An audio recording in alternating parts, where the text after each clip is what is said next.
Welcome to Slow News Day Live. My name is Steve Boykin, and I am here in beautiful Boulder Creek, California, where the flannel shirt is our state flag, the pit bull is our state bird, and cannabis is our state. Before I get going into this, I'd like to take a moment and thank all of the new subscribers who have come on in the last several days. I think a lot of that had to do with not only the debate that I moderated with Nico House and Yellow Vest America the other day, but also the interview that I had done a couple of days prior with Elizabeth Voss, who is always very, very nice to me. So I will support her work indefinitely, based only on the fact that she's nice to me and says nice things about me. But she encouraged a lot of people to come to the show and check it out, so I really do appreciate that. Holy fuck! It's been a wild couple days, y'all. We talked about this, I think, on the last live stream, how there are mass protests going on all over the planet, but a lot in South America and Central America exclusively, that have to deal with a reaction on part of mostly the indigenous people who live in those countries, because the United States intelligence sector and a very willing President Trump would like nothing more than to put one more U.S. boot on the throat of the black and brown people that live there. We specifically, as of right now, Evo Morales in Bolivia has been forced out of his capital, has been forced to take asylum in Mexico City. Thank you, King of Catnip, and hello, Kelly. I'm glad you're here today. This coup in Bolivia is not just another attempt to stamp out socialism in Latin America. Although if anyone ever makes a leftward push as a ruler, a democratically elected ruler of a free and independent country, you can guarantee that the U.S. will be there in order to stop them from helping to lift people out of poverty and give people the ability to read and give people the ability to work and stand on their own. The U.S. is interested in a couple of things here. Not only to exert and continue to exert its hegemony worldwide, but to get the fucking lithium that Bolivia has in quantities heretofore untold. So I'd like to go over a little bit of that. I've only seen a couple of people draw straight connections to this in terms of the YouTube world. And it's vitally important that we understand this, recognize it in the future, and be able to deter it as best we can in our own houses. Marco Rubio has been heavily involved, not just in this coup with Bolivia. He's got caught on a hot mic talking to Bob Menendez and Ted Cruz about wanting to overthrow Morales. But also Venezuela and Guatemala and Nicaragua. If you can name an illegal U.S. effort to depose a democratically elected leader of a country in the last 3 years, Marco Rubio has put himself at the center of it. I don't understand how Marco Rubio can continue to serve multiple masters, because not only is he the CIA's little bitch in this circumstance, but he's AIPAC's bitch, and he's Donald Trump's bitch. Donald Trump made him his bitch on a debate stage, slapped a leash on him, and paraded him around the country to make sure everyone knew how great Marco Rubio thought Donald Trump was. If it's buffering, hit refresh. That's all I can tell you. I'm sorry. I'm working on an internet speed upgrade this week. I'm going to go to an article in Common Dreams that kind of speaks to the fact that this is about the acquisition of, in this case, the natural resource lithium.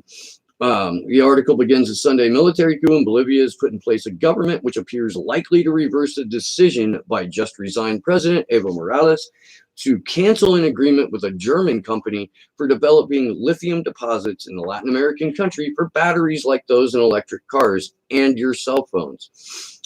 Bolivia's lithium, that is a fun sentence to try and put together. Bolivia's lithium belongs to the Bolivian people, tweeted Washington Monthly contributor David Atkins, not to multinational corporate cabals. The coup, which on Sunday resulted in Morales resigning and going into hiding, now a visitor and guest of Mexico City, was the result of days of protests from right-wing elements, and we'll get back to that, angry at their leftist Morales government. Senator Janine Áñez of the center-right party Democratic Unity, and we'll get back to that too, is currently the interim president in the unstable post-coup government in advance of elections. The Morales move on November 4th to cancel the December 2018 agreement with Germany's ACI Systems Alemania came after weeks of protests from the residents of the Potosi area. The region has 50 to 70% of the world's lithium reserves. And the Salar de Uyuni salt flats. This is a fun fucking thing to cold read, y'all. Among other clients, ACISA, that's the German company that had this contract, or agreement rather, with Bolivia, provides batteries to Tesla. Tesla's stock rose Monday after the weekend. As Bloomberg noted in 2018, that has set the country up to be incredibly important for the next decade. Demand for lithium is expected to more than double by 2025. The soft, light mineral is mined mainly in Australia, Chile, and Argentina. Bolivia has plenty, 9 million tons that have never been mined commercially, and the second largest amount in the world. But until now, there's been no practical way to mine and sell it. I have brought up many times on this show that rare earth minerals, acquisition of natural resources has been written into the 2020 National Defense Authorization Act, the NDAA. We have pre-prescribed our new Cold War with China largely over the acquisition of rare earth minerals and natural resources such as lithium. This is all a part of the green capitalism that you hear me decry from time to time on the show. King of the Catnip, I worry that Mexico takes good care of Evo Morales here.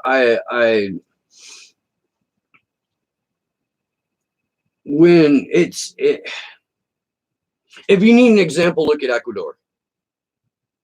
If you need an example of how a once hospitable, Central American country treats asylum guests, look at Ecuador. Not only was the president who granted Julian Assange asylum ousted under heavy United States influence, his successor set up a live feed through a Spanish security company to the fucking CIA so that Julian Assange could be spied on 24 hours a day, 7 days a week. Not only that, but so could the people who came to visit him, so could his lawyers. They met in the bathroom at the Ecuadorian embassy to discuss cases because they somehow thought the bathroom would be a safe place to hold a conversation, completely not knowing that the CIA had eyes and ears. throughout the entire facility. Grouchy Marxist. Ecuador now has a right-wing government. 100%. You are correct. Lenin Moreno is flaunting fascism. We had a gentleman named Jose. I will not mention his last name because he's a citizen journalist in Ecuador, and would prefer us not. So I'm not going to protect his safety. But he was on a Free Assange vigil a couple of weeks ago, giving us a moment by moment breakdown of what was going on in Ecuador. It's a fascinating interview, and I recommend highly that you check it out. I do certainly hope that Mexico City is a more hospitable place for Evo Morales than the Ecuadorian embassy in London was to Julian Assange. Absolutely. The article that I cold read out of Common Dreams mentioned a couple of things that I said I would like to get back to. So I am going to do that right now.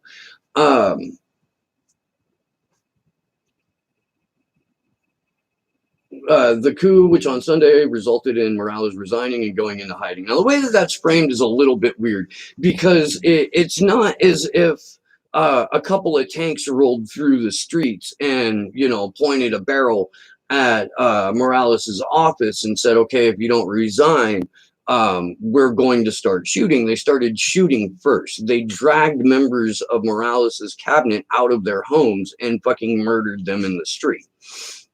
It was the result of days of protests from right-wing elements angry at the leftist Morales government. So let's go ahead and look at who these right-wing elements are. Out of the gray zone from last night, there is, and I will be putting this in the show notes. I fucking promise. I know I'm bad at that, but I'm going to do it. This is an article that Max Blumenthal and Ben Norton put together. The headline of which is Bolivia+Coup led by Christian fascist paramilitary leader and millionaire with foreign support.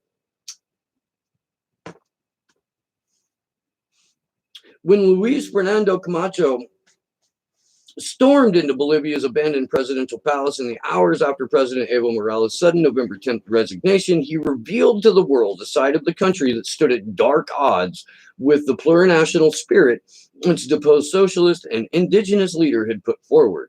With a Bible in one hand and a national flag in the other, Camacho bowed his head in prayer above the presidential seal, fulfilling his vow to purge his country's native heritage from government and return God to the burned palace.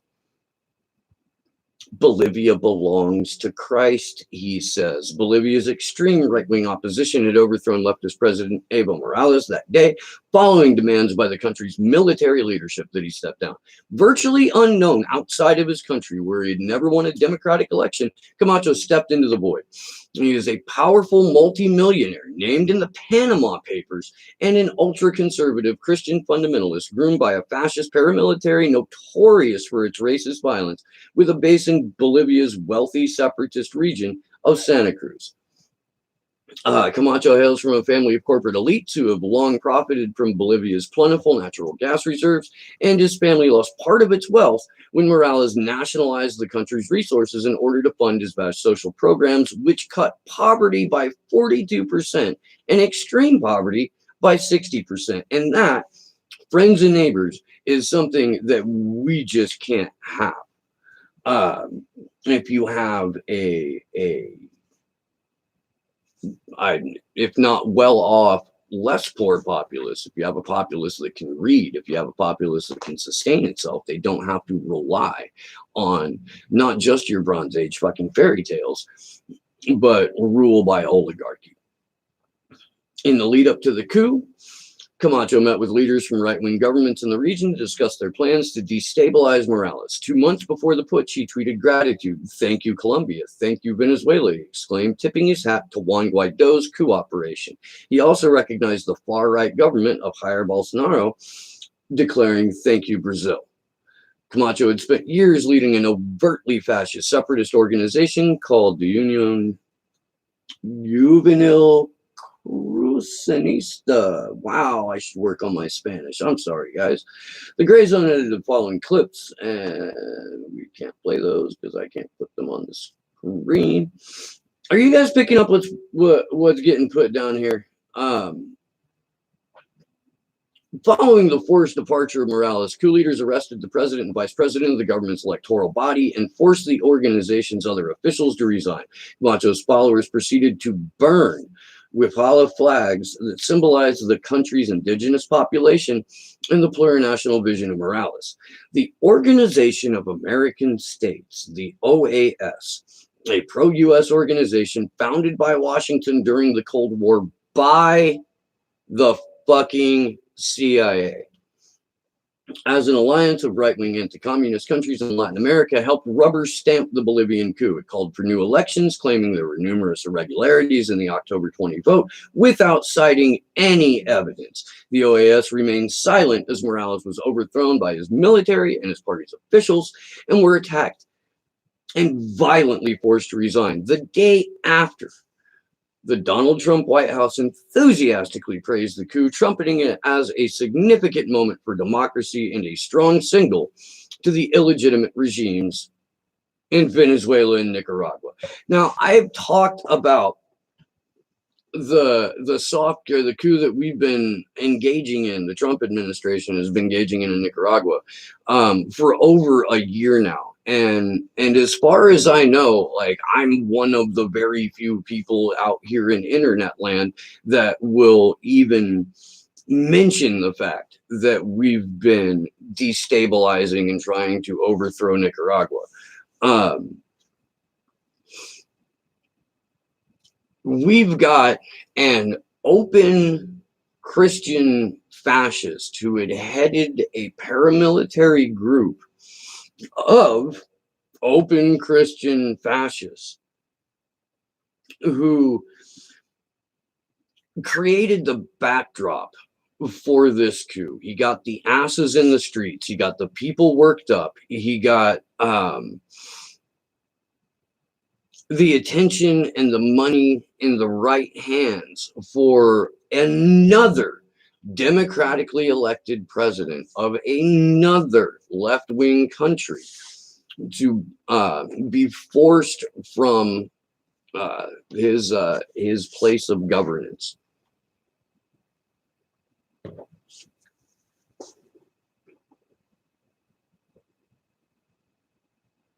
Brett Fairchild, those pro-coup bots, if you tweet something pro-Morales, are creepy on Twitter. Yeah, no, absolutely. I have a tweet up on Slow News Day's account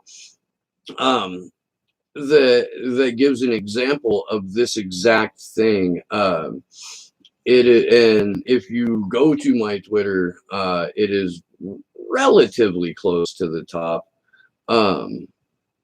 But it shows in real time the exact same statement being rattled off by dozens of different accounts, all of which were created in the last couple of months, if not the last couple of weeks, for the specific purpose of manufacturing confusion about this. Cat Tarot, it's almost like we're using other leaders and countries to gauge the U.S. pulse of dissension, like it's being used to time our own revolt. That is a fucking heavy statement, Kat. Oh, and by the way, Kat, I finally went over to Lockdog and got the leather that you had sent me, and thank you very much. I appreciate that, and I appreciate your support. It can't be overlooked how much Morales cares for the well-being of the country. He immediately asked for a recount instead of being hard-headed, knowing people would suffer if he didn't do it. So, Evo Morales, coming from, being a union organizer and being indigenous himself, I do really feel like his connection to the Bolivian people is genuine. I feel like there's a undue but very real sense of personal responsibility to the livelihood of the people in this country that we are not used to seeing out of government representatives here in the United States.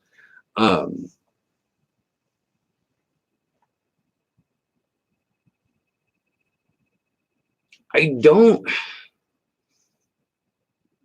don't know what we do about this. I don't know how we can get regular people to care about the indigenous population of Bolivia or Venezuela or Ecuador or Chile or Nicaragua or Guatemala or everywhere else that we as that the US government seeks to destabilize and overthrow for the sole purpose of acquisition of natural resources and to continue the spread of empire around the globe. If we can't get Bernie Sanders to say Julian Assange's name out loud, why would we expect anything from him in terms of what happens to Evo Morales? I do know that he came out almost immediately to decry the actions of the Bolivian military, of Camacho, and of their association with the Trump administration. But let's be fucking real here for a second. Bernie Sanders is trying to become president. If you're trying to become president, one of the things that you do is attack your political opponents. Donald Trump is his political opponent. It is the easiest possible thing to wag your finger at Donald Trump. He's a fucking cartoon. How could you not? The point being, it is much, much more difficult to have any sort of follow through. And the reality is that there might be some deck chairs shuffled and some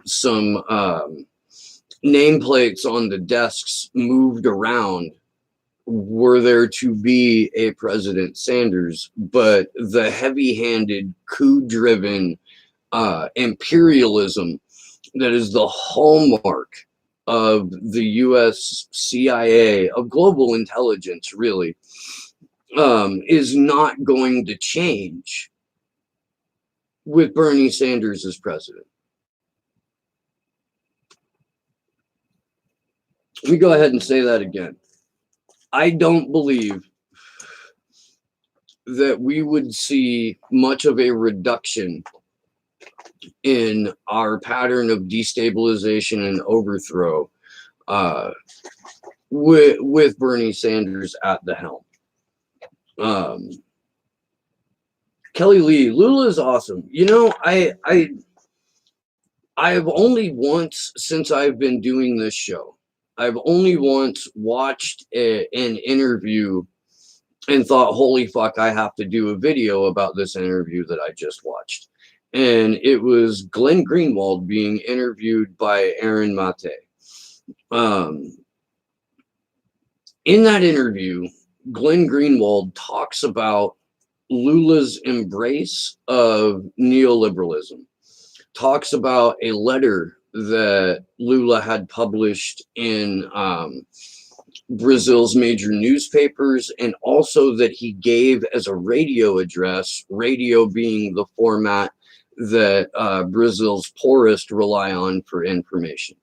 In this address, he talked specifically about walking away from his revolutionary past and embracing not just Brazilian economic powerhouses, but global economic powerhouses. It's a compromise that got Lula elected.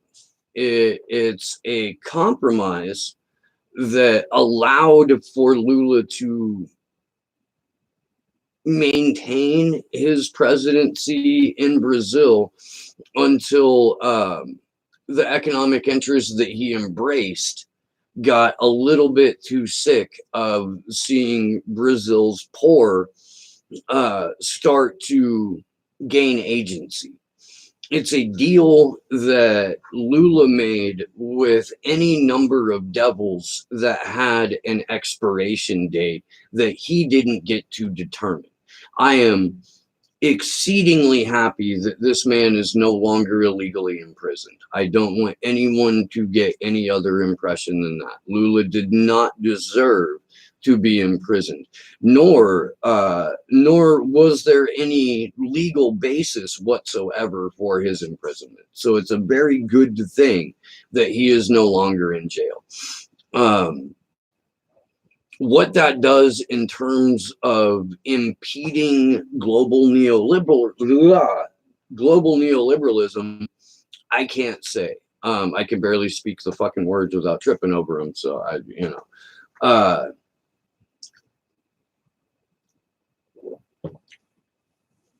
but we should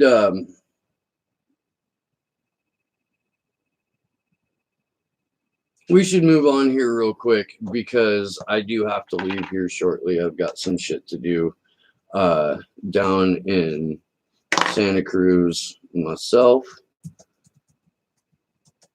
And I want to go to Ford Fisher's Twitter for this because he was one of the, and I got the exact same email from YouTube that that Ford did and Ron did and a couple other people that have done a video about YouTube's new terms of service. I got the exact same email. It was a bit of a head scratcher. I will admit to being terrible about keeping up with my emails and reading them thoroughly.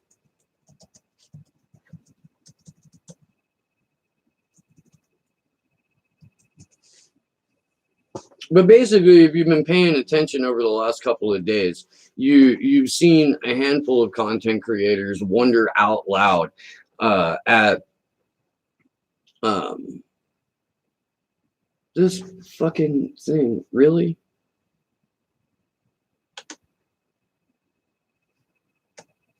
Of course it's fucking with me. I'm in the middle of a live stream. Why wouldn't it be fucking with me?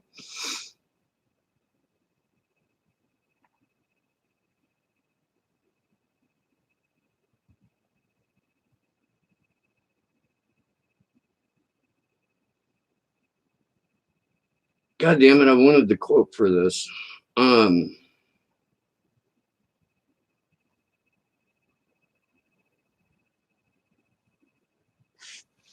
Here's the gist of it, guys. YouTube has altered its terms of service in a way that was supposed to be, according to them, more easy to understand.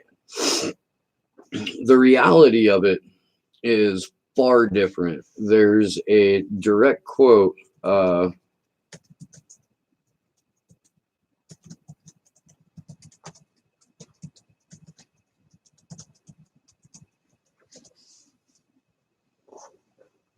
that I would really like to pull up because it's fucking insidious.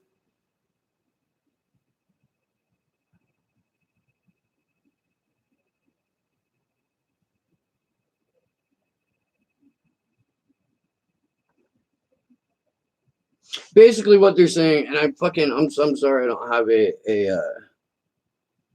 direct quote here yet. I'm looking for it. Basically what they're saying is as of December 10th, it's up at the sole discretion of YouTube to determine whether or not a page is commercially viable.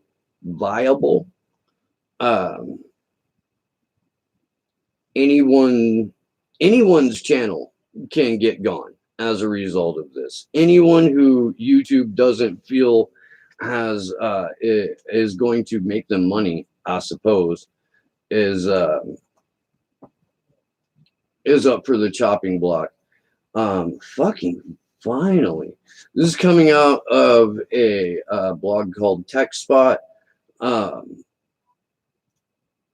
The video platform says it can now ban users it deems no longer commercially viable. The strange rule appeared in YouTube's new terms of service, which it emailed to users over the weekend. It appears in the account suspension and termination section under the terminations by YouTube for service changes subheader. The exact wording of the new terms, set to come into effect in the US on December 10th, reads, YouTube may terminate your access or your Google account's access to all or part of the service if YouTube believes in its sole discretion that provision of the service to you is no longer commercially viable. End quote. The changes to the TOS are supposed to make them clearer and easier to understand, but they've had the opposite effect on most people. YouTube claims that it's not changing. A spokesperson said, "We're making some changes to our TOS in order to make them easier to read and ensure they're up to date. We're not changing the way our products work, how we collect or process data, or any of your settings." But that is a bunch of fucking boardroom weasel words that doesn't directly address what the fuck is going on. Any channel that has been demonetized, any single content creator who has had a number of videos demonetized is now immediately on the chopping block for this. I don't know what it means in terms of going forward as a content creator.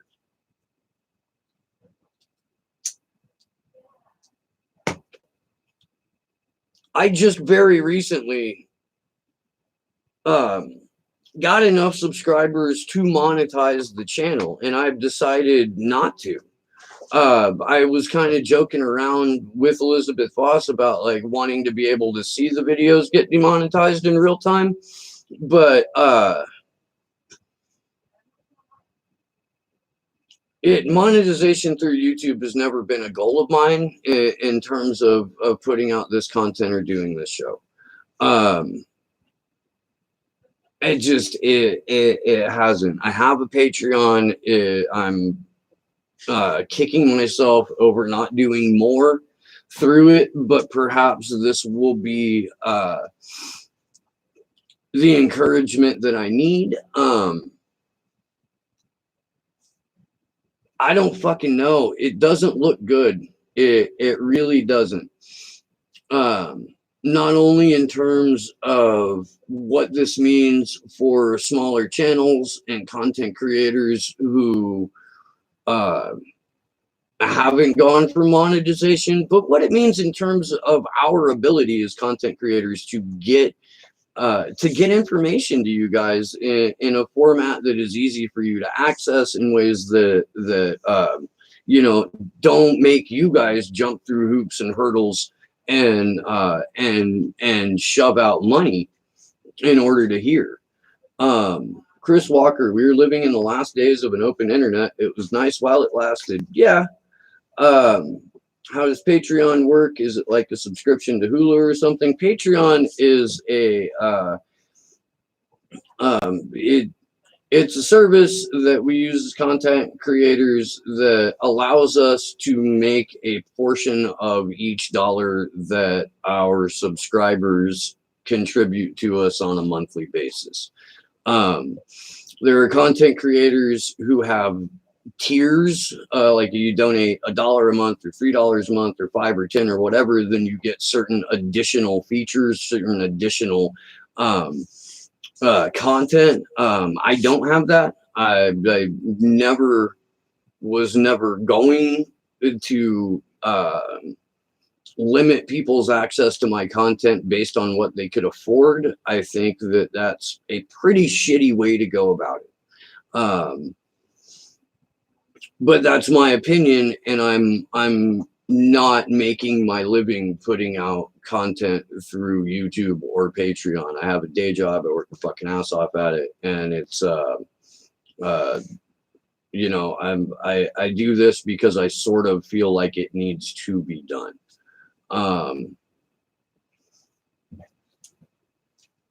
There are other platforms, and I'm looking into what a couple of them might be able to do for me.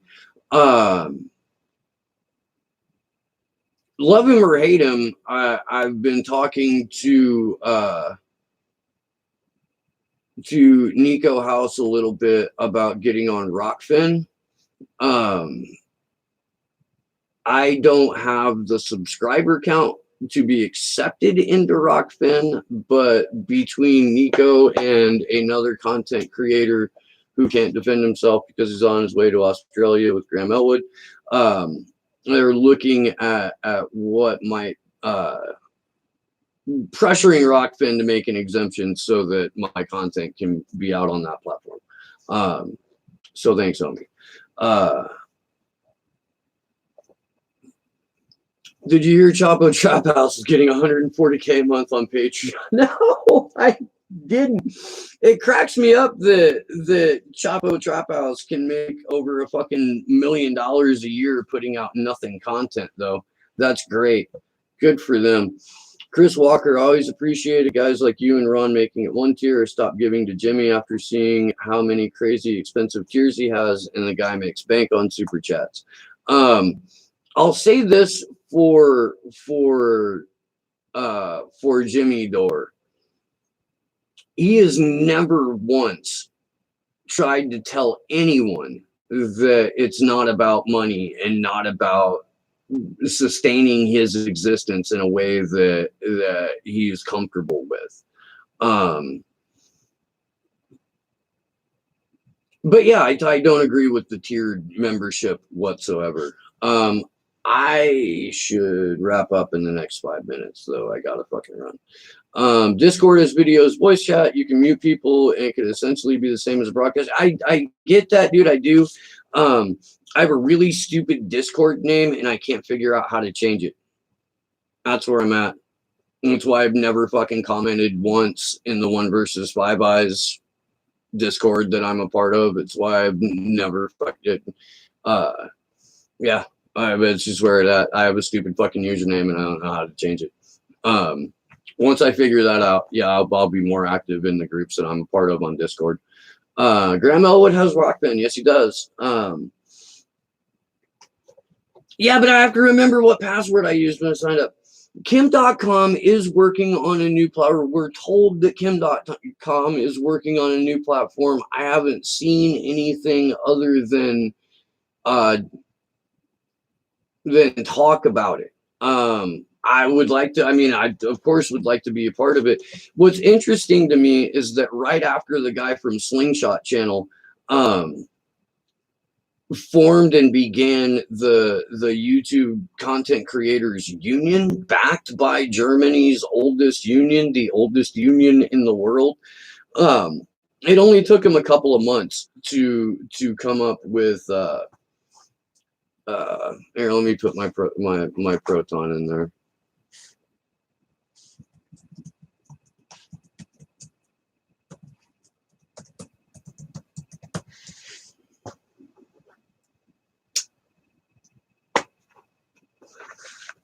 But it only took YouTube a couple of months to find a workaround for unionized content creators, and that is to simply declare channels that they don't like or don't agree with not commercially viable.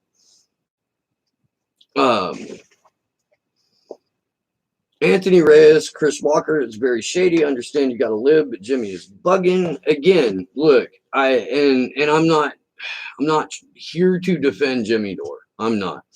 I don't agree with a handful of decisions that he makes, like on a weekly basis. I don't, but he's upfront about it. Like straight up, I'm putting this out because this is how I make my living, and I want to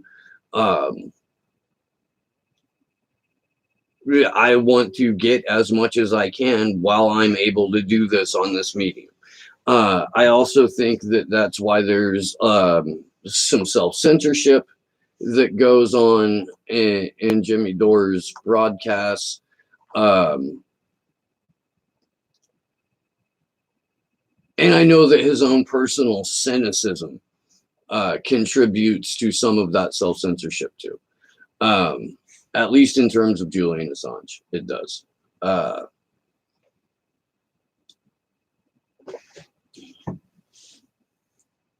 very weird times ahead of us. Very weird times. And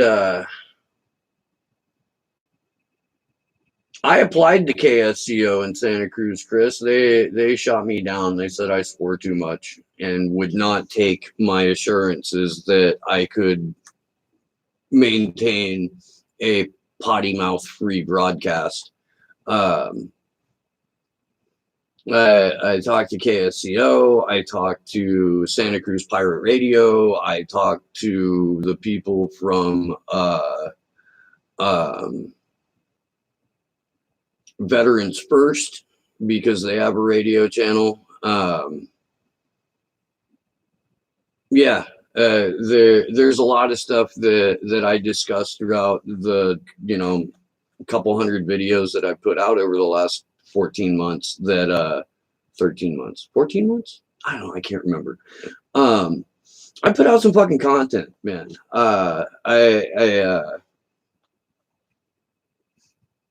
I have ruffled feathers, I guess is what I'm trying to say. And there's definitely people within my own community that would like me to shut up. It's why I don't have a radio station on Boulder Creek's fucking independent radio. They are afraid that my speech will turn off advertisers, which is exactly what YouTube is saying to us right now. So this... it's all starting to come full circle. Do I like Garland and Nixon?